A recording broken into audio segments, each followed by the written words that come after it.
अरे कमी वापर पण अस्सल वापर। MDH काश्मीरी लाल मिरची पावडर।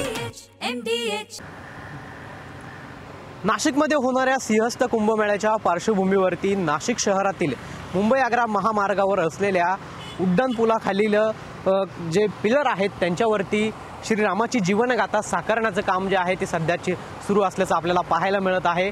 नाशिकच्या द्वारका सर्कल ते मुंबई नाका सर्कल दरम्यान हे जे उड्डाणपुलाखालील जे पिलर आहेत या पिलरवरती रामाची संपूर्ण जी जीवनगाथा आहे ते साकारण्याचं जे काम आहे ते सध्या सुरू असल्याचं आपल्याला बघायला मिळत आहे। रामायणातील जे प्रसंग आहेत ते देखील या ठिकाणी साकारले जात आहे। खरं तर सामाजिक दायित्वातून काम जे आहे ते आपल्याला सध्या सुरू असल्याचं पाहायला मिळत आहे। नाशिक हे प्रभू श्री रामचंद्राच्या पदस्पर्शानं पावन झालेलं आहे। दर 12 वर्षांनी या ठिकाणी कुंभमेळा भरत असतो आणि कुंभमेळ्यात लाखो साधू महंत तसेच हजारो भाविक जे आहेत ते गोदा स्नानासाठी पर्वणीसाठी नाशिकमध्ये येत असतात।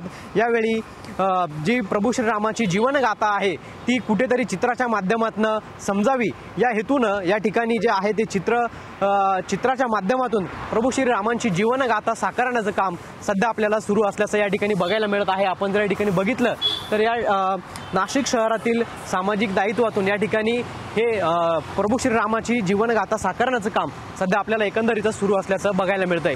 कॅमेरा पर्सन आकाश येवलेसह पवन येवले, TV9 मराठी, नाशिक।